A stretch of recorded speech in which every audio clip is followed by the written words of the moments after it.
உங்கள் அனைவருக்கும் ஆங்கில புத்தாண்டு வாழ்த்துக்கள். இந்த 2019ஆம் ஆண்டு இந்த ஆங்கில புத்தாண்டு ஒவ்வொரு ராசியினருக்கு என்ன மாற்றங்கள் செய்ய போகுது, யாராருக்கெல்லாம் நல்ல வெற்றிகள் கொடுக்க போகுது அப்படின்னு பார்த்துட்ருக்கோம். அந்த வரிசையில் காலபுருஷ தத்துவத்தில் 5ஆம் ராசியாக வரக்கூடிய சிம்ம ராசி நேயர்களுக்கு இந்த ஆங்கில புத்தாண்டு வருடம் 2019 எப்படி இருக்க போகுது அப்படின்னு பார்ப்போம். உங்கள் ராசியை முதல் வீடாக வச்சு 12 வீடுகளுக்கு இந்த 2019ஆம் ஆண்டில் கிரகங்களோட பார்வை, கிரகங்களோட சேர்க்கை, இருக்கை இதெல்லாம் எந்த வகைகளில் பாதிப்புகள், பலன்கள், மாற்றங்களை கொடுக்க போகுது அப்படின்னு பார்ப்போம். அந்த வகையில் உங்கள் வீடு அப்படின்னு பார்க்கும்போது சிம்ம ராசிக்கு எந்த கிரகங்களோட பார்வை இல்லை. அதே சமயத்தில் பார்த்தீங்க அப்படின்னா குரு அதிசாரமாகும்போது, குரு பெயர்ச்சி ஆகும்போது வருட இறுதியில் சிம்மராசிக்கு தன்னுடைய 9ஆம் பார்வையாக கிடைக்கிறது. சிம்மராசிக்கு மிகப்பெரிய வெற்றி அப்படின்னு சொல்லலாம். இந்த 2019ஆம் ஆண்டு சிம்மராசியினருக்கு கண்டிப்பாக பல மாற்றங்கள், வெற்றிகளை கொடுக்கும் அப்படிங்கிறதுல எந்த விதமான மாற்றம் இல்லை. இந்த குருவின் 9ஆம் பார்வை கிடைப்பதால் பலவிதமான மாற்றங்கள் நடக்கும் அப்படின்னு சொல்லலாம். அவருடைய பெயர், புகழ், செல்வாக்கு, அந்தஸ்து, கௌரவம் இதெல்லாம் நல்ல ஒரு உயர்வு கொடுக்கும். அடுத்ததாக வாக்குஸ்தானம், தனஸ்தானம், குடும்பஸ்தானம் என்று சொல்லக்கூடிய 2ஆம் இடம். இந்த சிம்மராசிக்கு 2ஆம் இடம் கன்னிராசி வருது. இந்த கன்னிராசிக்கு சனீஸ்வரன் தனுசில் அமர்ந்து தன்னுடைய 10ஆம் பார்வையாக இந்த கன்னிராசியை பார்க்குறாரு. அப்படி பார்க்குறதுனால இந்த 2ஆம் இடம் பாதிக்கப்படுறதுனால குடும்பங்களில் சின்ன சின்ன பிரச்சனைகள் இருக்கும். அதாவது வருமானம் பாதிக்கப்படும். குழந்தையோட படிப்பில் அதிகமான கவனம் செலுத்த வேண்டிய சூழ்நிலை இருக்கும்.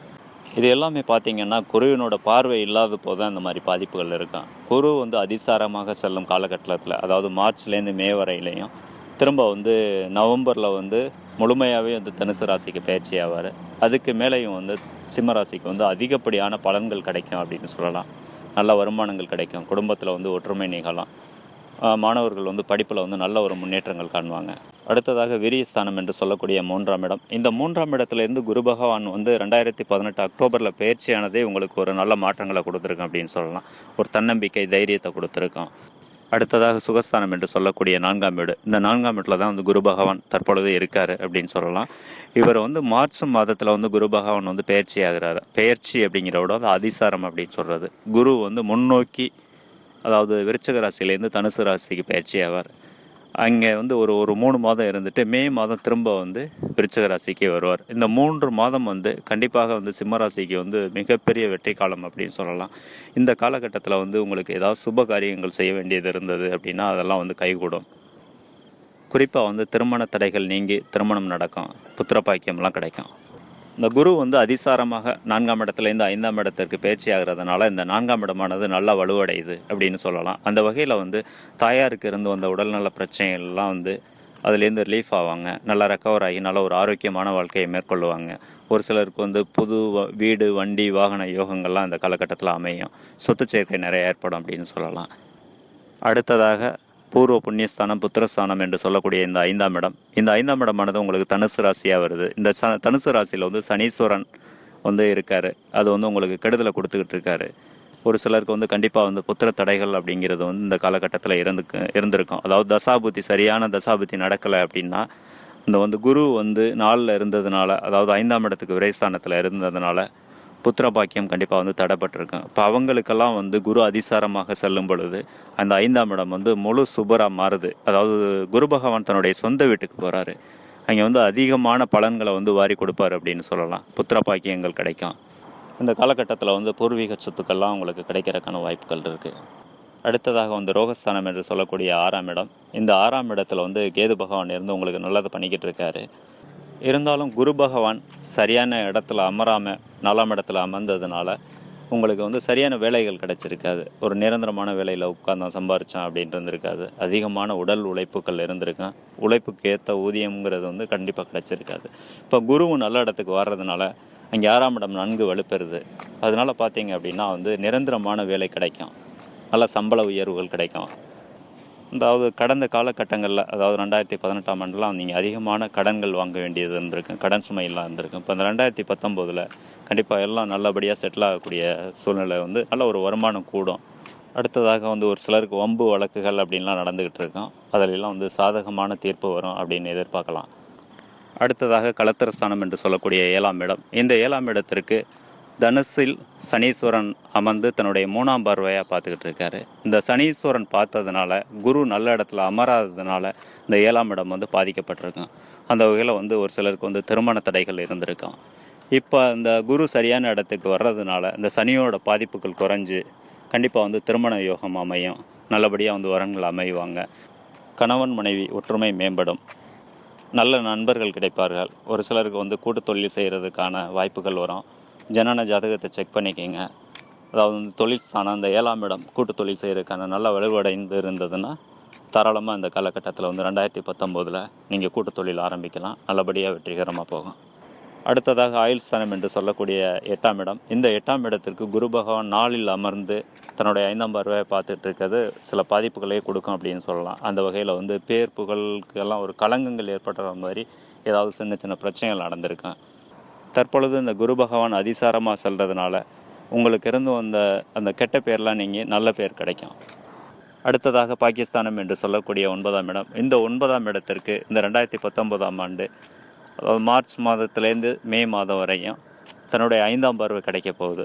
அதனால் வந்து பார்த்திங்க அப்படின்னா பூர்வீக சொத்துக்கள்லாம் கிடைக்கிறதுக்கான வாய்ப்புகள் இருக்குது. தந்தை மகன் உறவு மேம்படும். பெற்றோர் வழி ஆதாயங்கள் பெறுறதுக்கான நல்ல காலகட்டமாக இது அமையும். ஒரு சிலருக்கு வந்து வெளிநாட்டு யோகங்கள்லாம் அமையும். ஏற்கனவே வெளிநாட்டில் இருக்கவங்களுக்கு பதவி உயர்வு சம்பள உயர்வுலாம் கிடைக்கும். நல்ல கம்பெனியெல்லாம் இந்த டைமிங்கில் வந்து ஷிஃப்ட் ஆகிறதுக்கான வாய்ப்புகள் கிடைக்கும். அடுத்ததாக ஜீவனஸ்தானம் என்று சொல்லக்கூடிய 10ஆம் இடம். இந்த 10ஆம் இடத்திற்கு கடந்த காலகட்டங்களில் அதாவது 2018 குரு பகவான் 4ஆம் இடத்தில் அமர்ந்து 7ஆம் பார்வையை பார்த்தது வந்து பலவிதமான பிரச்சனைகளை கொடுத்துருங்க. உயர் பதவிகளில் இருக்கவங்களுக்கெல்லாம் வந்து ப்ரொமோஷன் பாதிக்கப்பட்டிருக்கும். ஒரு சிலர் வந்து பதவி இழப்புகள் ஏற்பட்டிருக்கும். பார்த்திங்க அப்படின்னா தொழிலை வந்து கண்டினியூவாக தொடர முடியாத சூழ்நிலையிலலாம் ஏற்பட்டிருக்கும். நஷ்டத்தால் தொழிலை வந்து பாதியில் விட வேண்டிய சூழ்நிலையில் இப்போ வந்து உங்களுக்கு இந்த 10ஆம் இடம் வந்து குரு பகவான் 5ஆம் இடத்துக்கு வர்றதுனால இந்த 10ஆம் இடம் வந்து நன்கு வலுவடையுது. அதனால் வந்து திரும்ப அந்த தொழிலெல்லாம் ஸ்டார்ட் பண்ணக்கூடிய சூழ்நிலை வரும். புது தொழில்கள்லாம் யோகம்லாம் இந்த காலகட்டங்களில் அமையும். புது தொழில் எப்போவுமே வந்து தொடங்கணும் அப்படின்னா வந்து கோட்சார கிரகம் மட்டும் பத்தாது, உங்களுடைய ஜனன ஜாதகத்தை செக் பண்ணிக்கணும். ஏன்னா வந்து கோட்சார கிரகம் அப்படிங்கிறது வந்து 1 வருஷமோ 2 வருஷமோ அப்படி இருந்துட்டு போகக்கூடியது. ஜனன ஜாதகத்தில் அந்த ஜீவனஸ்தானம் வலுத்திருந்தால் தான் நீங்கள் வந்து தொடர்ந்து தொழிலில் வந்து வெற்றிகரமாக பண்ண முடியும். அடுத்ததாக லாபஸ்தானம் என்று சொல்லக்கூடிய 11ஆம் இடம். இந்த 11ஆம் இடத்திற்கு மிகப்பெரிய வெற்றியாக உங்களுக்கு ராகு பகவான் 2019ஆம் ஆண்டு மார்ச் மாதம் பயிற்சியாகிறார். அந்த மாதிரி பயிற்சியாகி இந்த 11ஆம் இடத்திற்கு வரும் பொழுது பலவிதமான லாபங்கள் உங்களுக்கு கிடைக்கும். குறிப்பாக வெளிநாட்டில் உள்ளவங்களுக்கு இந்த 2019 அதிகமான லாபங்களை கொடுக்கும். ராகு பகவான் 11ஆம் இடத்துக்கு வர்றது வந்து லாபங்களை அள்ளி கொடுப்பார். அது அந்நிய கிரகம். அதனால் வந்து தொடர்ந்து உங்களுக்கு வெற்றி மேல் வெற்றி கிடைக்கும். அடுத்ததாக பார்த்தீங்க அப்படின்னா வந்து வெளியூரில் போயிருக்காங்கல்ல, தங்கள் ஊர்லேருந்து வெளியூரில் போயிருப்பாங்க, அவங்களுக்கெல்லாம் ஒரு நல்ல ஒரு முன்னேற்றமாக அங்கேயே ஒரு வீடு வாங்கக்கூடிய சூழ்நிலை, அங்கே ஒரு வண்டி வாகன யோகங்கள்லாம் நிறைய அமையும். இந்த காலகட்டத்தில் 2019 மொத்தத்தில் ராகு பகவான் உங்களுக்கு அள்ளி கொடுக்க போகிறார் அப்படிங்கிறதுல வந்து எந்த விதமான மாற்றம் இல்லை. இந்த 11ஆம் இடமானது வந்து மூத்த சகோதரத்தை குறிக்கக்கூடிய இடம். அந்த வகையில் வந்து அண்ணன் அக்கா அப்படிங்கிற உறவு வந்து மேம்படும். ஏற்கனவே சில ஏதோ ஒரு காரணத்தால் வந்து அவங்கள்ட்ட வந்து மனஸ்தாபத்தோடு இருக்கக்கூடிய சூழ்நிலை இருந்திருக்கும். இப்போ அதெல்லாம் நீங்கள் சந்தோஷமாக சேர்ந்து வாழ போகிறீங்க. அடுத்ததாக விரைஸ்தானம் என்று சொல்லக்கூடிய 12ஆம் இடம். இந்த 12ஆம் இடத்திற்கு கடந்த காலகட்டத்தில் 2018 வந்து ராகு பகவான் அந்த 12ல் இருந்து பலவிதமான சிக்கல்களை உங்களுக்கு கொடுத்துருப்பார், விரயங்களை கொடுத்துருப்பார், மன உளைச்சல் கொடுத்துருப்பார், நிம்மதியான தூக்கம் இருந்திருக்காது அப்படின்னு சொல்லலாம். ஏன்னா ராகு பகவான் 12ல் இருக்கிறது மட்டும் இல்லை, அதாவது குரு பகவான் சரியான இடத்துல அதாவது அமராமல் சரியான கிரகங்களோட பார்வை கிடைக்கல அப்படின்னா அந்த ராகு பகவான் 12ல் அமர்றது வந்து பலவிதமான கஷ்டங்களை கொடுப்பாரு. அந்த வகையில் வந்து மிகப்பெரிய தோல்விகளை சந்திச்சிருப்பீங்க அப்படின்னு சொல்லலாம். இப்போ வந்து 2019ஆம் ஆண்டு மார்ச் மாதத்தில் ராகு பயிற்சி ஆகிறதுனால இந்த 12ஆம் இடம் வலுவடையுது. அந்த வகையில் நிம்மதியான உறக்கம் இருக்கும். நீங்கள் பண்ணக்கூடிய செலவு எல்லாமே வந்து ஒரு சுப செலவுகள் அமையும். ஏன்னா ராகு பகவான் அந்த இடத்துலேருந்து பயிற்சியாகி போயிடுறாரு. மொத்தத்தில் இந்த பலன்களையெல்லாம் வச்சு பார்க்கும்போது சிம்ம ராசிக்கு 2019ஆம் ஆண்டு 18ஆம் ஆண்டை விட மிகப்பெரிய வெற்றியானதாக அமையும். ஏன்னா வந்து கடந்த 17, 18 2 வருஷமே வந்து சிம்மராசிக்காரங்களுக்கு வந்து அவ்வளோ ஒரு நல்ல காலகட்டமாக அமையலை.